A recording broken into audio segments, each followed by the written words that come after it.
Hello, my name is Raquel. I go by Raquel B across the internets, and welcome to another art video. Yee. In this video, as you can see, it's sketch sessions, and as it's been titled, obviously, because you clicked the title to get here, we're going to do a quick sketch session. And the reason why I want to do this is just to get in the practice and bettering my own drawing skills, but also to encourage others to join me. It shouldn't take too long, around anywhere from 15 to 20 minutes, give or take. And I will have the in particular, you probably saw it in the thumbnail, what I'm actually going to be drawing, and then the link to it so you can have that as a resource yourself. Now, all you will need when you're drawing, because I think art is available to most people, it shouldn't be something that's gate kept. All you need is a pen that you like and a piece of paper. Like, you use printer paper, you could just use a regular notebook. I have an abundance of sketchbooks, so that's what I'm going to be using. And then I'm going to be using this Bic pen, basic Bic pen. I would recommend though that you get a pen that can have some form of line variation. The reason being is you're going to use that and utilize that in your drawing with your mark making. So an example of this, let me just open my sketchbook real quick. An example of this is if I use a lot of pressure, I can get a dark mark. But if I use lighter pressure, same pen, it's thinner and lighter. And you can use that variation to enhance your drawings and make choices. I also recommend drawing with a pen. You can do so with a pencil. I am left-handed. I don't like smudging. Also, I have found in my own artistry, in my own journey and practice, that when I first started out learning how to draw, I was prone to erasing versus learning how to make marks and control them, having that confidence and control, which is what we're going to get into next, which is line practice drawings, line confidence drawings. What is line confidence drawings? It is these exercises. And I'll do them with you. We're only going to spend about 5 minutes. And the reason why you want to do these exercises is akin to, think of drawing as learning how to write. Go back to when you first learned how to write. Just push that memory back. And remember having to trace all the letters, how to trace them until you could finally know, just from muscle memory, how to draw an A, right? How to scribe an A, B, C, D. It is the same with drawing or sketching. Sketches are made up of basic shapes, basic lines. You have your straight line, then it changes its orientation to vertical, horizontal, diagonal. You have your C curves, right? This is a C curve. This is a C curve. And then you have your S curves.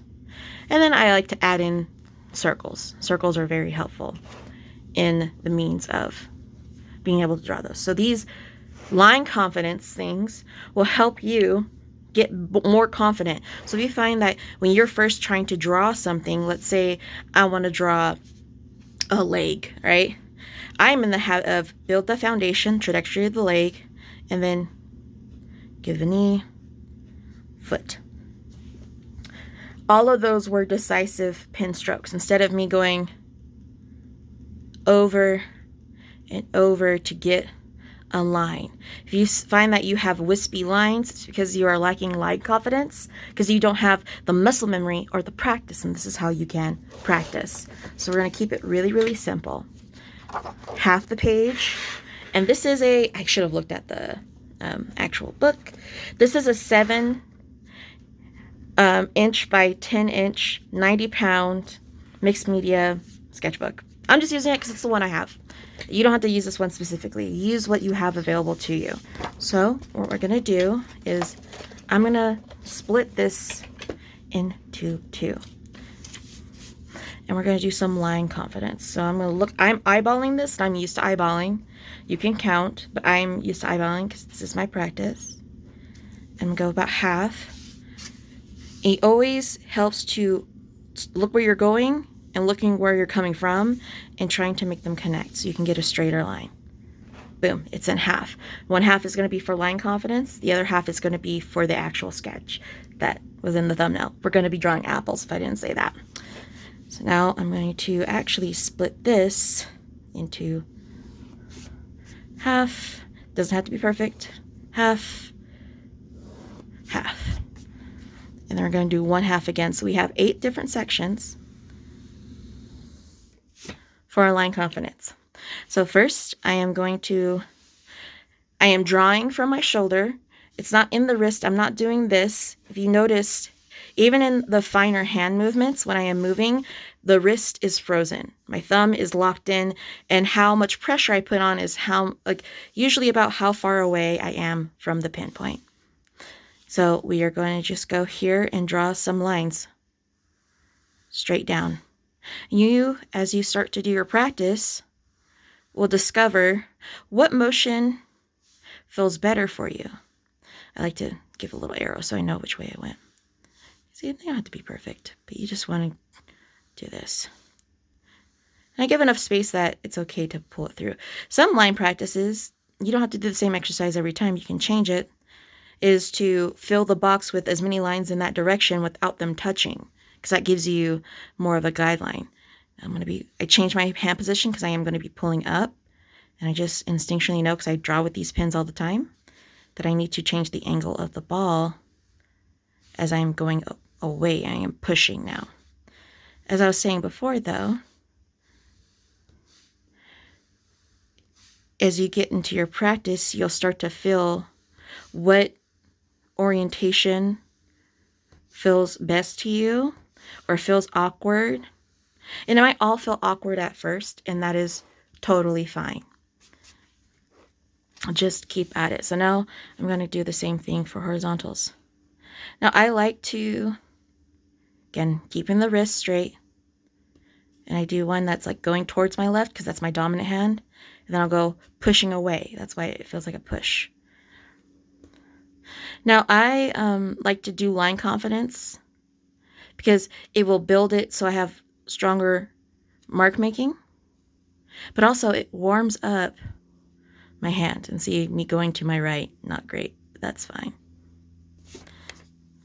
And then for the S curves, I'm going to make the line first. I'm going to get that motion first, get it in my arm, and we're just going to do something wild. And then we're going to copy it through there. And actually, I'm going to do it on this side too. Let's do a different way.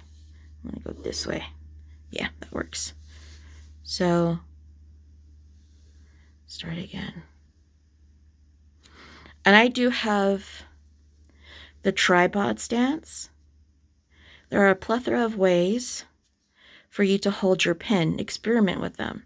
This is what is the most comfortable for me. But I know there's like the overhand and stuff like that. And that actually depends on the angle of your paper too. Because I am down here on a flat and it's not aimed up, it's a little bit harder to do the overhand if it's flat versus if it's here, because of just the angle of my paper. But I tend to do a lot of my drawing and painting flat down because I work with watercolors, and that's how I can control the flow of water, is just not having gravity have it slant them down to the bottom of my painting. So we're going to do that again. It doesn't have to be perfect. The whole time I am just practicing keeping my wrist in one position and then moving the whole arm. I am sitting up as straight as I can so that there is enough space, engaging my core and not holding on too tight to the pen. Now we're going to actually do some circles. So when you do a circle, actually, circles, I interchange the word circle and oval. It's not going to be a perfect circle, but just getting used to making a circular shape at a determined point where you determine it is actually going to be very useful for you when you're making and drawing. So I determine its endpoints first, and then you can ghost it, its wideness, and then go through.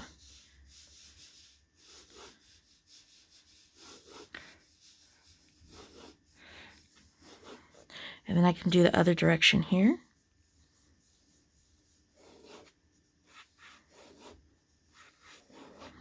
And then another one, I'm going to put like 7 or 8 points down randomly.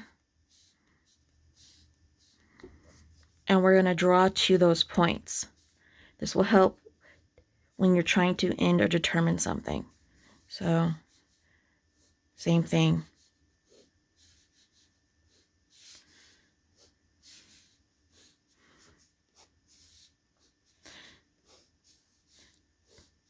Just trying to connect them all. I do move pretty fast because I have a habit of drawing. I enjoy painting, and painting is my major medium for majority of my art. And I don't remember where I heard it. I think it might have been Watts Atelier or something like that on YouTube. Like, if you want to be better at painting, get better at drawing. And I was like, word up. And it actually has helped me because I understand the form I'm trying to make because I drew it first. If you don't understand its foundations, drawing helps you break down the foundations of the shape you're trying to render into from 3D into 2D space, which then can help you when you're painting, because then you're using your rendering and understanding how to texture and mold the texture to a given shape. So now what I'm going to do here, I'm just going to shift this over, and now I feel warm. My hands are warm. My joints are warm. Just gonna roll this back here. And I think another good thing about this is when you do a time practice that took what, maybe 5-7 minutes, because I had preamble, me just saying what I'm doing because of YouTube. But if you're just doing this, you don't have to talk. This is a YouTube video, so a bitch got to talk. And so that whole time I wasn't putting too much pressure. It was like medium pressure. I just was trying to get a mark and then drawing lightly. You can practice also how hard you want to mark or whatever, but it's getting the lines out that's important. So I'm just going to put this little sticky note here. I prepared a little bit. Things to remember when you are drawing. Big, medium, small. So we're going to work from the biggest shapes to the medium shapes to the smallest shapes. Work from light to dark, so low pin pressure to high pin pressure. As you learn your tools, the differences in pressure is dependent upon the pin itself, because this pin pressure, wide to this, right? Between this one, hard to soft, and this one, hard to soft. So as you get going, that's why a lot of artists like a certain specific thing, because they understand and know the pressure of it. They understand their tools. It just takes practice and understand it. And then the last thing you want to remember is draw what you see. The brain, the human brain, is used to making assumptions and inferences in a second. For survival, that's the whole point. When you are drawing, it is the process of slowing down, staring at the subject you are trying to render from 3D space into 2D space with intention, and drawing the shapes that are there. And sometimes the color, if we're going to do color, but we're not doing color today. It's only just shapes. It's a basic sketch session. And another thing that is going to be helpful is we're going to put a timer on this. It's a time limit. Time limit forces you to get used to making choices and being decisive. If you can't make a choice and you're just fiddling around or noodling, you won't finish the product. And you don't have to go fast at all, because smooth is good. Like, slow is smooth and smooth is fast. It is only through muscle memory that you get quicker. Again, this is akin to learning how to write. When I first started drawing, my stuff looked crazy, but I kept at it, and I eventually got the slow stuff to be smooth, which made me faster. So we're gonna put, this is my little penguin timer. We're gonna put, let's say,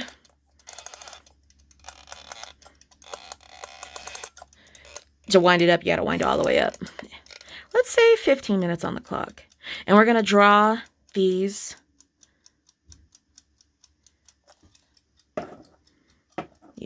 You might be able to hear it tick. No, there we go. It's put there right there because framing. We're going to draw these apples. So let's get started. I'm actually going to go back to the big pen. And we have 4 subjects here. I picked a simple one. Still lifes are the foundation of art because they have basic forms, your spheres, your planes, and you can extrapolate upon learning them. So we're just going to start small, start simple. Biggest shapes that I see a triangle from the towel, and then 3 circles for the apple. So we're going to get that in. And you're going to work in relative to whatever marks you've made. So I'm going to start with this one that's in the foreground. This is going to drive me nuts. Sorry. I had to put some on that because that was going to drive me nuts if it kept hitting my hand. So we're going to go here. This is in the foreground. Again, ghosting it through, marking as light as possible. 1 apple. And then we have a triangle. So, triangle there. This triangle also has, we'll just do the triangle shape. Make it easy on us. 2 triangles, actually. Get that a fold, because folds are just triangles. Then because I drew the fold, I know where to now put the other apple, which is going to be here. And it's about the same size as the apple before, right?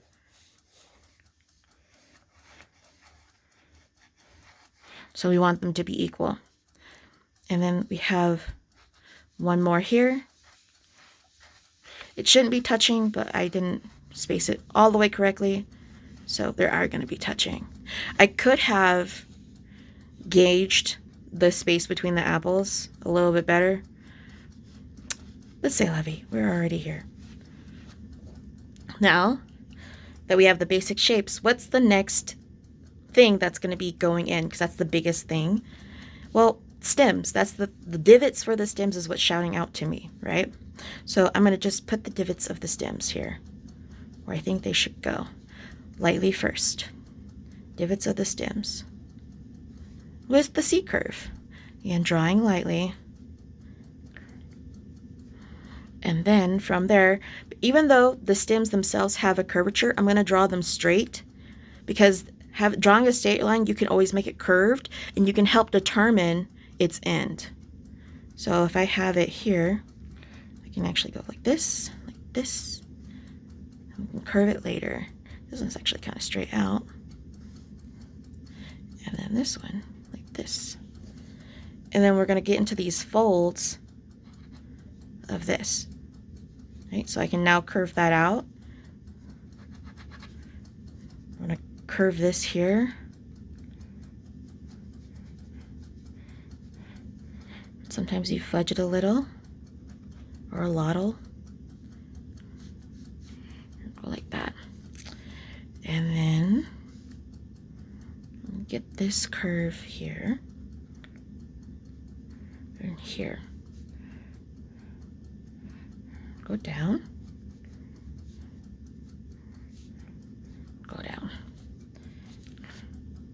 Now this apple is not a perfect circle, so we're going to add, we're in the medium details. Add a bump. Add a bump. It kind of goes down like this. It's a little bit oblong, so we're going to shave that off.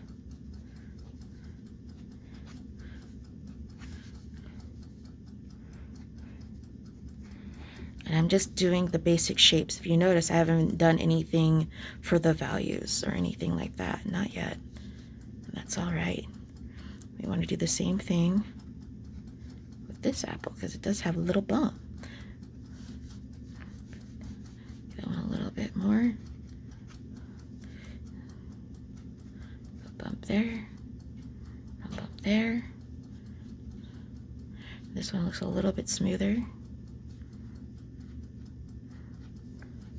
Get that edge down. This is not as round. And I am fudging this area because they're a little bit too close. Bump there. Bump, bump. It is coming to life. I'm going to get this other kind of thing.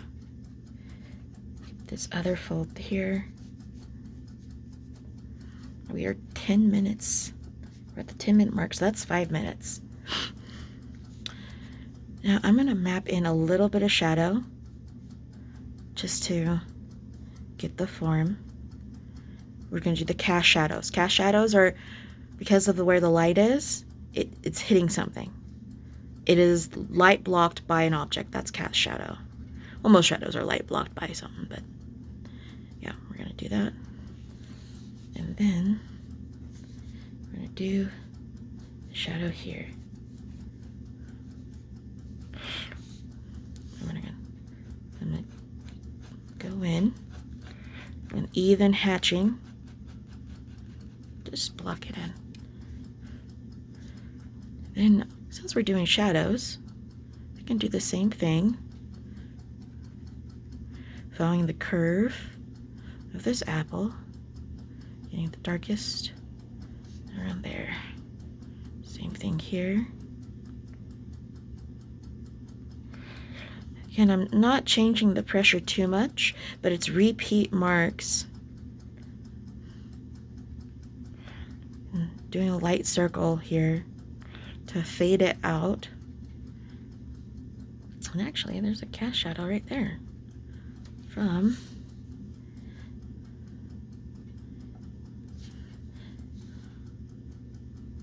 the stems. Now, I'm gonna go here.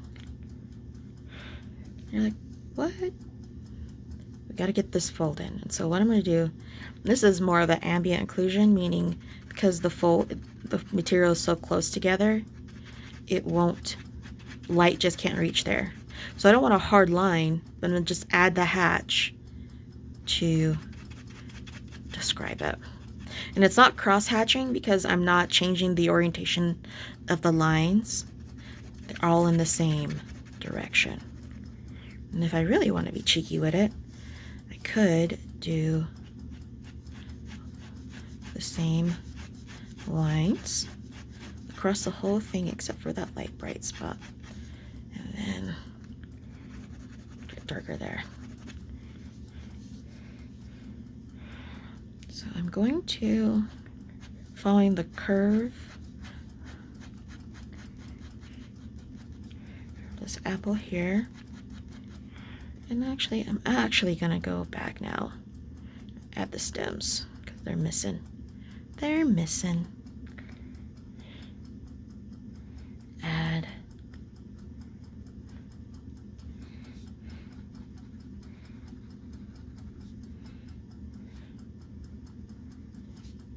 Now I'm doing the value scale because I have the objects in their forms and I'm refining the final shapes as I go. I'm now adding value to denote the roundness and getting a little bit more strong in my choices. So we're going to do the same thing here for this fold. And actually we're going to cross hatch, change the orientation and overlap to indicate it's darker. I'm getting stronger in my marks.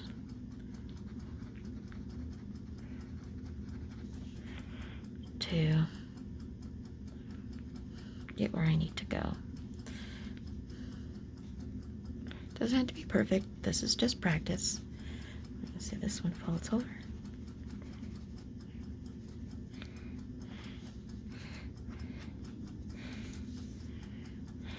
In all reality, some of this needs to be darker.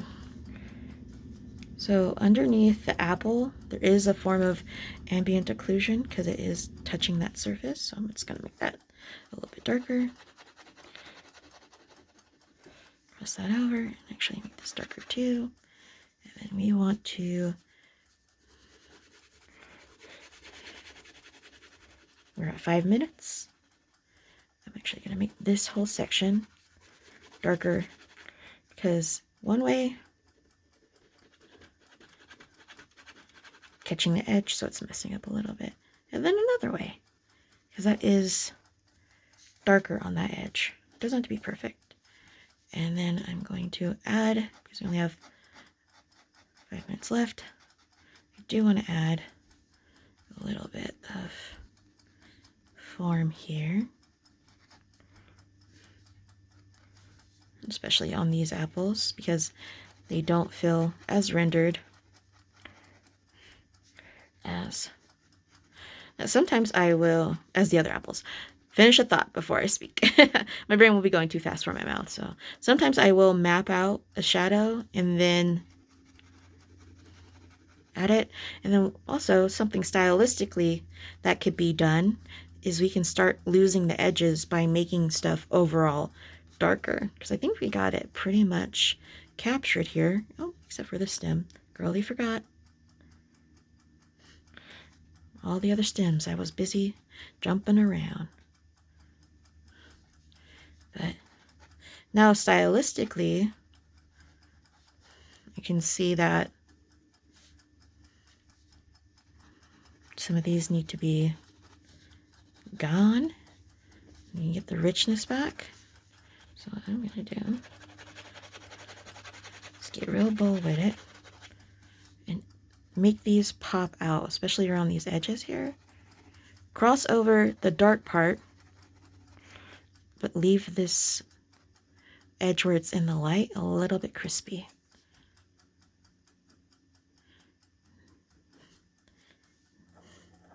We're getting close to the edge here. Do the same thing with this one, especially here, and then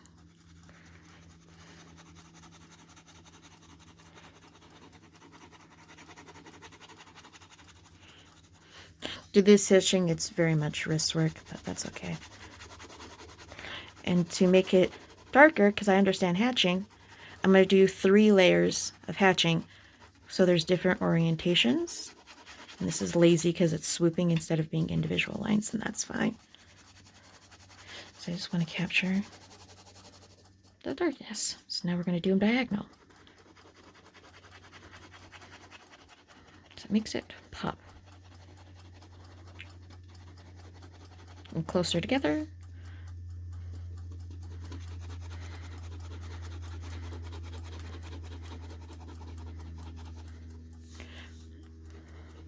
I don't fully expect to render the background, but I want the intention to be there. Especially of this choke point between these 2 apples. It just feels like a good amount of tension is there, and I like it. So I'm going to build into it. And it kind of lost that edge, which was on purpose. We can go like that. And I'm going to go through with some final marks, making them a little bit harder. A little bit harder. And even maybe some of these folds here. It's a style choice. There you go. So, that is a sketch session. That was 15 minutes sketching some apples from a still life. And we got some line confidence in there. I said it was going to be a short video, but, you know, I just be talking. So, but, and it doesn't hurt to sign your work. And that is it for sketch sessions number 1. Thank you so much for watching. You made it to the end. Like, comment, and subscribe. My name is Raquel. I go by Raquel B. And you have a great rest of your day. Thank you. Bye!